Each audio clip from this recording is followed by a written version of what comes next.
ар бир мектеп орточо 1000 окуучуга расчеттолгон. Быйыл 1 миллион окуучуга жаңы мектеп курдук дейт. Мен ойлойм Кыргызстандагы миллион болбосо да бир 200-300 миң окуучуга жылына бир мектеп курушубуз керек. Болбосо билим бар жерде экономика бар, киреше бар, өнүгүү өсүү бар да. Биз бүгүн муну кылбасак, эртең кеч болуп калат. Анткени азыр жаңылыктардан окуп атам. Кечөө сиз 61-нчи мектепти айттыңыз жана тизмеде. Ошол кечөө мен 61-ге барсам, директор менен сүйлөшсөм, бир класста 50-60 окуучу дейт биринчи класста. Эми 50-60 окуучу кантип сабак берет? Корпус курдук, акча бөлдүк, ошондо деле маселе чечилген жок. Чечилбейт. 9-класста 40-45 окуучудан экен. Кечөө барып өз көзүм менен көрүп келдим. Кыскасы, эмдиги жылкы Алтынбек мырза катуу даярданалы, бул Саудовский фондко рахмат, бирок бюджеттен мен оюмча бир 10 миллиард сомдорду бөлбөсөк, биз маселени мындай капитально чечишибиз керек да. Уруксат этсеңиз, мен кошумчалык коеюн. Элер Кунуевич, туура айтып атасыз. Чындыгында бүгүнкү күндө борборубузда, Ош шаарында, негизги чоң шаарларыбызда ошондой көйгөйлөр бар. Себеби внутренний миграциянын негизинде көптөгөн элдер ушу шаарга жакын келип, анан ушул жерде окуучулардын саны көбөйүп кеткен көйгөйлөр бар. Региондордо биз мүмкүн болушунча жана эски мектептерди колдон келишинче жаңылап келатабыз. Анан сиз айткандай окуучунун саны чындыгында көбөйдү. Бирок сиз жана мектеп аз курулуп атат деп атпайсызбы? Биз мектептин санынан эмес, биз ученических мест, ошол мектептин ичинде канча окуучу места курулуп атканын эсептеш керек да. Мисалы үчүн мурун 150 орунду мектептер болгон болсо, азыр биз эң болбоду дегенде эле 225 орунду мектептен баштап 750 орунду мектепке чейин куруп атабыз. Мурунку 200 орунду мектептин ордуна ошондой чоң мектептер түшүп атат.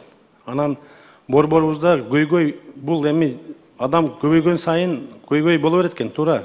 Себеби борбордо мектеп курганга жер табылбай калды. Биз Кострой менен биргеликте Санпинге өзгөртүү киргизгиле борбор шаарыбыздагы мектептердин этажнысын жогорулаталы. Мурун бизде 3 этаждан жогору мисалы үчүн мектеп курулбаса, бүгүнкү күндө 5 этажга чейин көтөрөлүү деген сунуштарды берип атабыз. Себеби борбор шаардын ичинде мектеп курганга жер жок.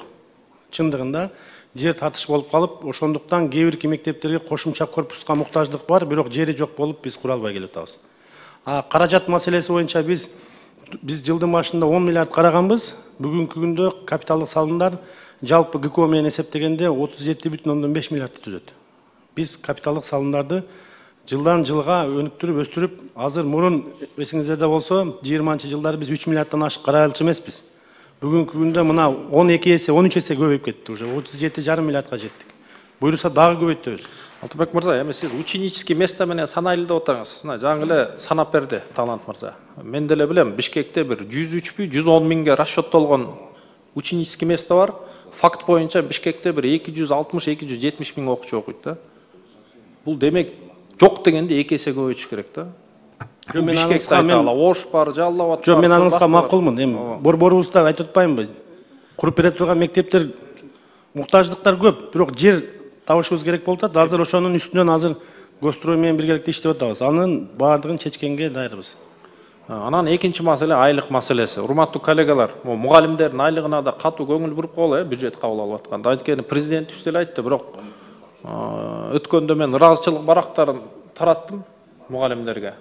Кеминден, чүйдөн. Эми чын мугалимдер кыйналып калганы көрүнүп турат да. Эми 20-25 миң сом орточо айлык алышат экен. Эми бүгүнкү заманда бул туура келбейт да. Ошон үчүн айлыкка да катуу көңүл буралы.